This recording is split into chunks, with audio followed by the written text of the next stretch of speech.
ایک اور آپ کو تاریخ سے واقعہ بتاؤں. مسئلہ یہ ہے کہ قرآن کی کہانیاں اور تاریخ یہ انسان کی عبرت کے لیے ہے کہ وہ لوگ کیسے بھٹکے اور جو لوگ ہدایت یافتہ تھے ان کو ہدایت کیسے ملی.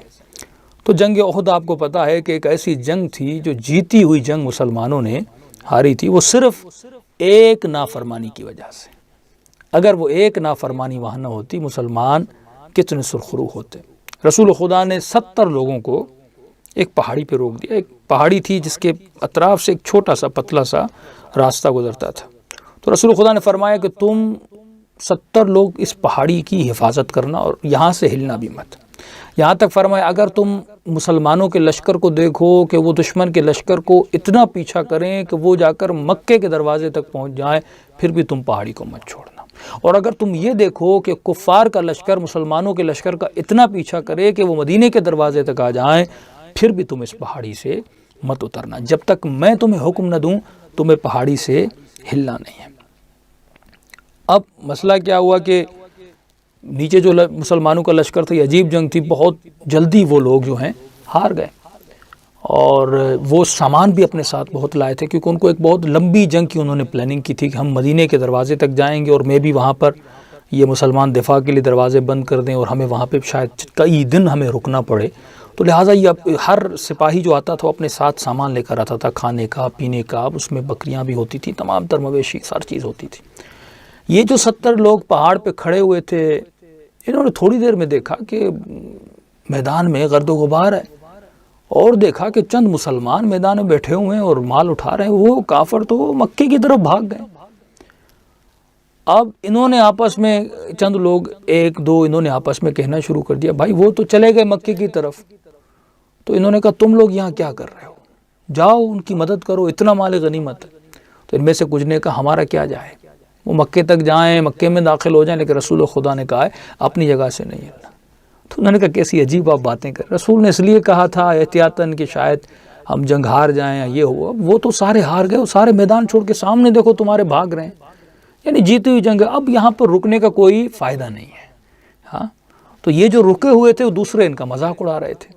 تو اس طرح 3 کر کے 4 کر کے یہ اترتے گئے یہاں تک کہ صرف 7 8 لوگ اس جنگ پہاڑ کی ٹکری پہ، یعنی وہ ہنس کے ان پر گئے تھے. تم کیسے پاگل ہو، نیچے پورا میدان خالی ہے، دشمن مکے کے دروازے تک بھاگتا ہوا جا رہا ہے سب کچھ چھوڑ کے، اور تم کہہ رہے ہو یہاں پہ رکے رہیں. کیوں رکے رہیں؟ یہ آج ہوتا ہے نا کہ اگر مومن کہتا نہیں میرے مولا نے فرمایا گناہ نہیں کرنا، تو کیا کہتے ہیں اتنے بے وقوف ہو، اس سے کیا ہوتا ہے. ہاں ایک خاتون کہتے ہیں نہیں میں غیبت نہیں کروں، اس غیبت سے کیا ہوتا ہے، اس کا لوگ مذاق اڑاتے ہیں. ہاں اگر کوئی آپ کا دین خدا کی وجہ سے مذاق اڑائے کہ تم تو پاگل ہو، تم کیسی باتیں کر رہے ہو، لیکن آپ کو ان کی باتوں کو مائنڈ نہیں کرنا. آپ کس کے لیے کر رہے ہو؟ پروردگار عالم کے لیے کر رہے ہو. تو تقریباً 7 8 لوگ باقی رہ گئے. اب جیسے وہ بھاگتے ہوئے جا رہے تھے تو سامنے سے خالد بن ولید، اللہ کا عذاب اس کے شامل حال ہو، جس کو مسلمان سیف الاسلام کہتے ہیں، تو اس نے پیچھے سے کچھ لوگوں کو جمع کیا اور ان کو کہا کہ رک جاؤ. جیسے یہ لوگ بھاگ کے مکے کی طرف جا رہے تھے تو آپ سمجھیں کہ یہاں پر میدان ہے، یہاں پر پہاڑ ہے، تو جیسے بھاگ کر گئے تو اس نے روک دیا. اس نے کہا ہم یہاں سے پورے اس پہاڑ کو گھوم کے اس کے بیچ سے ایک چھوٹا سا راستہ ہے، ہم وہاں سے مسلمانوں پہ حملہ کریں گے. اور ایک لشکر کو یہاں سے لے گئے، کہا جب ہم یہاں سے حملہ کریں مسلمان تو بالکل بے فکر ہو کے بڑے ٹھنڈے دماغ سے مال جمع کریں. انہوں نے سارے یہ تو بھاگ گئے، میں پیچھے سے حملہ کروں گا، پیچھے سے میں تیر ماروں گا، تم لوگ پھر واپس آ کے پھر آگے سے حملہ کرنا. ایسے کیا ہوگا، دونوں طرف سے مسلمان پھنس جائیں گے، یعنی جیتی ہوئی جنگ مسلمان کیا کریں گے، ہار جائیں گے. تو اب یہ انہوں نے پہاڑ کے پیچھے سے انہوں نے حملہ کرنا شروع کیا. حملہ کرنا جیسے پہاڑ کے پیچھے سے آئے تو انہوں نے تقریباً 300 تو یہ لوگ تھے، پیچھے سے 300 نے حملہ کیا. انہوں نے 300 تیر برسائے. اب جو پہاڑ پہ جن کی ڈیوٹی تھی، جو 70 لوگ رسول خدا نے رکھے، تو ان کی ڈیوٹی یہی تھی کہ یہاں سے جو بھی آئے اس کو تمہیں روکنا ہے. تو اب ظاہر ہے جب 300 تیر آئے تو یہ بیچارے یہاں سے 7 تیر چلے. اب 7 تیر جو ہے 300 بندوں کو کیسے روک سکتا ہے؟ تو یہ نہیں روک سکے. وہ ملعون وہاں سے چڑھ کے آئے اور جتنے 7 لوگ یہ پہاڑ پہ تھے ان سب کے گلے انہوں نے کاٹے اور ان کا قتل کیا بڑی بے رحمی سے. اس کے بعد انہوں نے لشکر پر حملہ کیا. اب یہاں سے انہوں نے حملہ کیا، وہاں سے انہوں نے حملہ کیا. فرماتے ہیں ایسی عجیب حالت ہو گئی کہ بعض مسلمانوں نے اپنے مسلمانوں کو قتل کرنا شروع کر دیا. کوئی ایسی گرد و غبار وہاں پہ گھوم اٹھی اور کسی کو کچھ نظر نہیں آ رہا تھا، اپنی جان بچانے کے چکر میں بس تلواریں چلا رہے تھے، سامنے کوئی مسلمان بھی ان کی اپنی تلواروں سے وہ مر گئے، اور جیتی ہوئی جنگ ان لوگوں نے ہار دی۔ یعنی فاتح جو تھا وہ مسلمان بیچارہ ایک غلطی کی وجہ سے مغلوب ہو گیا، وہ ہار گیا۔ اب یہاں پر مسلمان جب پریشان ہو گئے تو وہاں پر شیطان نے بھی فائدہ لیا، اور شیطان نے وہاں پر ایک آواز بلند کی کہ الا قد قتل محمد، علیہ باللہ رسول خدا دنیا سے چلے گئے، مارے گئے۔ اب جیسے مسلمانوں نے سنا، مسلمان مدینے کی طرف بھاگ اٹھے، اب دشمن ان کے پیچھے، یہ مدینے کی طرف بھاگ اٹھے۔ اب چند لوگ وہاں پر جو متدینین تھے وہ وہاں پر رک رہے تھے۔ یعنی آپ یہ دیکھیں جتنا شدید حملہ رسول خدا پر اس جنگ میں ہوا، 7-8 لوگ تھے جنہوں نے اتنے بڑے حملے کو روکا، 7-8 لوگ۔ یعنی شروع میں بھی جب جنگ شروع ہوئی تو یعنی ودن دی کہتے ہیں کہ شاید 15-20 آدھے گھنٹے میں مولا علی نے تقریباً ان کے 7-8 بڑے جو بہادر تھے ان کو مار دیا تھا۔ تو وہ جیسے مرے تو یہ بھاگ گئے، اور واپسی میں جب انہوں نے حملہ کیا تو یہی پھر 7-8 لوگ امام علی کے ساتھ انہوں نے رسول خدا کی جان کو بچانے کی کوشش کی، اور انہوں نے پورے اس طاقتور لشکر کو جو پھر غالب آ گیا تھا اس کو روکا، اور اس میں مولا علی بھی زخمی، اور رسول خدا کے دندان مبارک، رسول خدا کے سر سے بھی خون بہہ رہا تھا۔ اب جنگ ختم ہو گئی، ایک ایک آتا تھا اور رسول خدا سے ملتے تھے، علی تم بھی زندہ ہو، ایک اور آتا تھا یا علی تم بھی ہو، تم بھی ہو۔ رسول خدا کو جناب حمزہ کہیں پر نظر نہیں آئے، کہیں پر نظر نہیں آئے کہ میرے چچا حمزہ کہاں ہے۔ اب کسی نے کہا یا رسول اللہ میں نے دیکھا تھا وہ اپنی سواری سے نیچے گرے تھے، اب یہ مجھے نہیں پتا کہ وہ گرنے کے بعد اٹھے نہیں اٹھے، کیونکہ اتنی گرد و غبار تھی مجھے کچھ نظر نہیں آیا۔ رسول نے ایک صحابی کو بھیجا کہ حمزہ کو دیکھ کر آؤ۔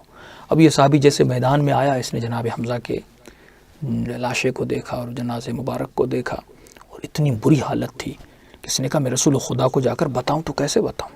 یہ وہیں پہ رک گیا۔ تھوڑی دیر ہوئی، رسول خدا نے کہا علی تم جا کر دیکھو وہ آیا کیوں نہیں۔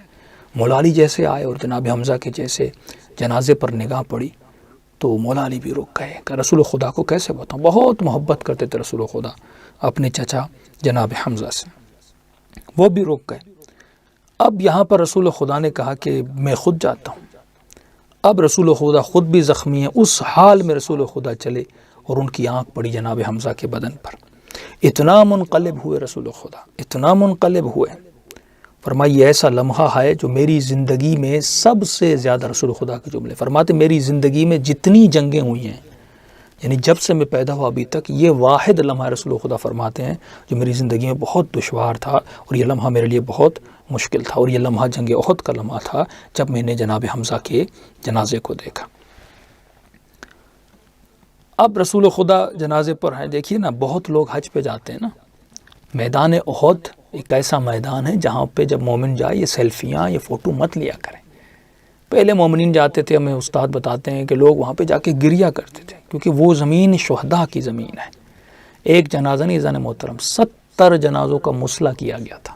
مسلح مطلب ان کے ناک کو کاٹا گیا، ان کے کان کو کاٹا گیا۔ جناب حمزہ کی تو اور بری حالت تھی، ان کے جگر کو ہندہ ملعونہ نے، یزید کی جو دادی تھی اس نے جو ہے جناب حمزہ کو اتنا زخمی کیا۔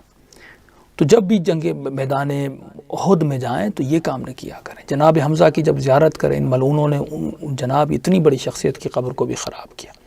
وہی نسلیں ہیں جو بدلہ لے رہی ہیں آج تک آل رسول سے، رسول کے رشتہ داروں سے، جنہوں نے رسول تک کو نہیں بخشا، مسلمان کو رسول کی قبر کی زیارت کرنے نہیں دیتے۔ تو وہاں جا کر علماء فرماتے ہیں کہ عجیب رقت طاری ہوتی جناب حمزہ کی جب آپ قبر پہ جاتے ہیں، اتنا ان کا درجہ بلند ہے، اتنے رسول خدا ان کی قبر پہ روئے تھے۔ تو وہاں جا کر پہلے علماء فرماتے ہیں جب شوال کا مہینہ آتا تھا تو لوگ ماہ شوال میں نکاح نہیں پڑھواتے تھے، کہتے تھے یہ حزن یعنی غم کا مہینہ ہے۔ لیکن آج تک یہ احترام یہ ادب تو ختم ہی ہو چکے ہیں، کئی لوگ شادیاں کر دیتے ہیں، اور تو عام مہینوں میں بھی جن میں نہیں کرنی چاہیے ان میں بھی کرتے ہیں۔ لیکن بزرگ جو تھے بتاتے ہیں کہ اس مہینے میں شادیاں بھی نہیں کرتے تھے، کیونکہ جناب حمزہ یہ مہینہ رسول خدا کے حزن اور غم کا مہینہ تھا، تو اس احترام میں وہ لوگ شادیاں نہیں کرتے تو روتے تھے۔ تو فرماتے رسول خدا نے جیسے جناب حمزہ کی حالت دیکھی تو اس کو رسول خدا نے کہا انہوں نے 70 لوگوں کو مسلح کیا ہے، تو میں بھی مشرکین اور کفار مکہ، ظاہر ہے جو جتنے بھی لوگ جنگ میں تھے وہ اس پہ راضی تھے، جو راضی ہوتا ہے اس کی منزلت بھی قتل کی منزلت ہوتی ہے۔ تو اس میں یہ خالد بن ولید ہوں، ابو سفیان ہوں، یہ جتنے بھی لوگ ہیں یہ سارے شامل تھے اس فعل کریم میں۔ تو رسول خدا نے فرمایا میں بھی 70 لوگوں کو کفار مشرکین مکہ میں سے 70 کو، اس 70 کے بدلے میں 70 کو ان کا مسئلہ کروں گا اور جو ہے ان کو قتل کروں گا۔ اس وقت فرماتے جناب جبرائیل علیہ الصلوۃ والسلام نازل فرمایا وَاصْبِرْ وَمَا صَبْرُكَ إِلَّا بِاللَّهِ وَلَا تَحْزَنْ عَلَيْهِمْ، اے رسول خدا صبر کرو اور آپ غمگین مت ہوئیے، ہم انشاءاللہ آپ کو جزا دیں گے۔ بس یہ کہنا تھا، رسول خدا نے فرمایا اصبرو اصبرو اصبرو، بار بار کہتے رہے پروردگارا میں صبر کروں گا، میں صبر کروں گا، میں صبر کروں گا۔ دو عمل تھے نا احسن عمل، پھر ہم آ گئے۔ ایک یہ تھا کہ القصاص بالقصاص ہے نا، انہوں نے کیا تو قصاص شرعاً جائز ہے قصاص لینا، اگر کسی نے قتل کیا تو آپ قصاص دیجئے، شرعی مسئلہ آپ مار سکتے ہو، قرآن کا حکم ہے کہ انہوں نے آپ کو شہیدوں کو مارا ہے، آپ ان کو ماریے۔ لیکن یہاں پر احسن عمل کیا تھا؟ صبر تھا۔ اے میرے حبیب صبر کرو ولا تحزن، آپ محزون مت ہوئیے، آپ غمگین مت ہوئیے، آپ صبر کریے۔ وہ میرے حبیب جو رحمت للعالمین تھے، انہوں نے بھی فرمایا اصبرو اصبرو، میں صبر کروں گا۔ فرماتے ہیں کہ اب اس صبر کا نتیجہ کیا تھا؟ جب فتح مکہ ہوا تو فتح مکہ میں ابو سفیان اور یہ ہندہ جگر خار کا شوہر ہے ابو سفیان، یہ مسجد الحرام کی جو دیوار ہے وہاں پر انہوں نے سر رکھا اور سوچ میں پڑ گئے محمد ہمارے ساتھ کیا کرے گا۔ اتنا انہوں نے حضرت حمزہ، ان کو پتا تھا ان کی ویلیو کیا ہے رسول خدا کے سامنے، اتنے مسلمانوں کو صرف قتل نہیں کیا، صرف شہید نہیں کیا، ان کو مسلح کیا، یعنی ان کے جنازوں کے ساتھ اتنی بہترامی جو رسول خدا کی فوج نے۔ یہ اصول تھا رسول خدا کا کہ جب کافر بھاگتے تھے تو منع کرتے تھے مسلمانوں ان کے پیچھے مت بھاگنا، تو انہوں نے تو ساری حدیں پار کر دی تھیں۔ تو فرمایا کہ آپ نے ہمارے بارے میں کیا سوچا ہے؟ تو رسول خدا نے فرمایا کہ تم کیا سمجھتے ہو کہ میں کیا کروں گا؟ کہا اخ کریم وابن اخ کریم، کہا ایک کریم بھائی ہو اور کریم کے بیٹے ہو اور ہم عفو کے منتظر ہیں۔ رسول خدا نے فرمایا اذهبوا فانتم الطلقاء، چلے جاؤ تم میرے آزاد کردہ ہو۔ جس طرح غلام کو آزاد کیا جاتا ہے نا، یعنی میں چاہتا تو تمہیں مارتا، لیکن میں نے تجھے آزاد کیا۔